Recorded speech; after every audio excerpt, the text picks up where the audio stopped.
और एक कंपैरिजन लोगों को मिला, पाकिस्तानी कौम को मिला कि आज से चंद साल कबल जब अभिनंदन आया था तो कमेटी रूम नंबर 2 में एक मीटिंग हुई थी और 1.5 घंटा हम वहां पे बैठे रहे कि वजीर आजम साहब आए उस वक्त के और कोई फैसला हो।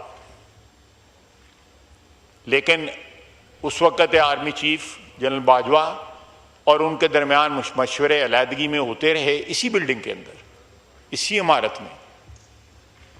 लेकिन उन्होंने जहां सारी की सारी पार्लियामेंट रिप्रेजेंटेड थी, असद कैसर साहब भी वहां पे मौजूद थे, उन्होंने उसमें शिरकत से, लेकिन फैसला जो है जो कुछ हुआ वो आपके सामने है। हमने अभिनंदन को वापस किया और वो एक सरेंडर था। आपको याद होगा इसी ऐवान में टांगें कांपने की जो बात हुई, आपको भी टारगेट किया गया उस पर।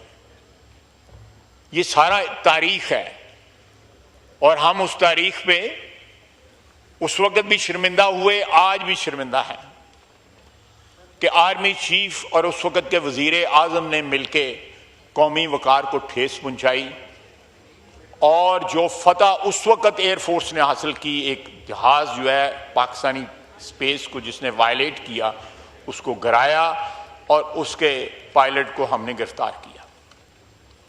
लेकिन एब्जेक्ट सरेंडर जो है विदिन 24 आवर्स जो है हमने किया। क्या वजूहत थी मैं उसकी तफसील में नहीं जाना चाहता, लेकिन अब जो हुआ फॉर्चुनेटली मेरे लिए ये बड़ा फख्र का मकाम है कि मैं उस सारे प्रोसेस का हिस्सा रहा। जिस तरह बुलंद हौसले ने, मैंने दोनों सिचुएशंस देखी ना, उस वक्त जनरल बाजवा साहब का और वजीर आज़म का भी हौसला देखा उस वक्त के, और इस वक्त भी मैंने हौसले देखे अपनी अफवाज के जो चीफ थे तीनों के, उनके हौसले देखे। उस रात जो है आधी रात को ये फैसला हुआ कि हमने रिएक्ट करना है, रिटेलिएट करना है, जवाब देना है। फजर के बाद 2-2:30 बजे फिर इंडिया ने हमला किया और फिर उसको जवाब दिया गया जो फैसला कुन था। किसी मरहले पे ये 10, 15, 20 रोज के अंदर जो भी मुद्दत गुजरी, कहीं पे किसी के ज़हन में जो है शायबा भी ना आया कि हमने कौमी वकार के ऊपर जो है वो समझौता करना है। शायबा भी ना आया। बड़े इंस्पायरिंग थे हमारी अफवाज के जो हौसले थे, बड़े इंस्पायरिंग थे।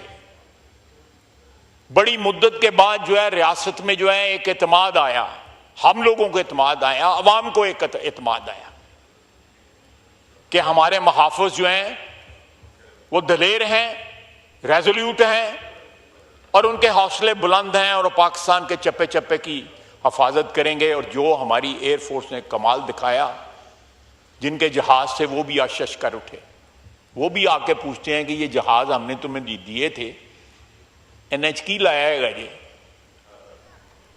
ये कमाल दिखाया, ये उनको भी नहीं पता। ये सारे का सारा जो है इंडिजिनस जो है हमारी टेक्नोलॉजी, हमारे बच्चों ने,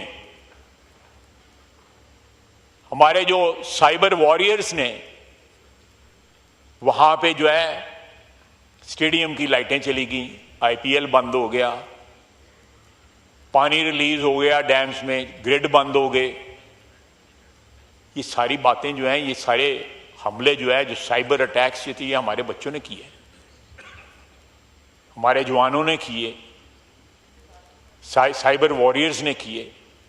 हमें हमें जो है इस फतह के ऊपर जो है तमाम उम्र जो है ता क़यामत जो है फख्र होगा कि किस तरह ये जंग लड़ी गई और पूरी कौम जो है मुत्तहिद होके अपनी अफवाज के पीछे खड़ी थी।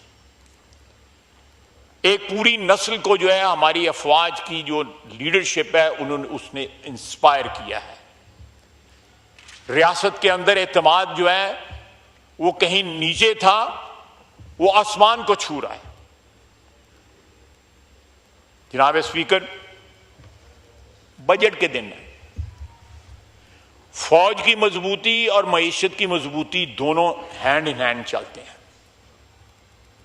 हमने पिछले 1 साल के अंदर स्क्रैच से, मैं लंबी चौड़ी फिगर्स के चक्कर में चाहता, मैं कोई इतना ना मैं इकोनॉमिस्ट हूं ना कोई बजट का एक्सपर्ट हूं, लेकिन आज से 1 साल कबल जो है, 1 साल से कुछ ज्यादा अरसे में जो अचीव किया है, मैं वज़ीर ख़ज़ाना को खराज तहसीन पेश करता हूँ। वो गैर सियासी शख्स हैं, टेक्नोक्रेट हैं, बैंकर हैं। गो उनकी फैमिली जो है उसका उनका सियासत के साथ गहरा ताल्लुक आज भी है और रहा भी है, लेकिन जिस तरह उन्होंने पाकिस्तान के लिए एतमाद जो है हासिल किया बैनुल अक़वामी जो फाइनेंशियल इंस्टीट्यूशंस हैं उनसे, वो कमाल।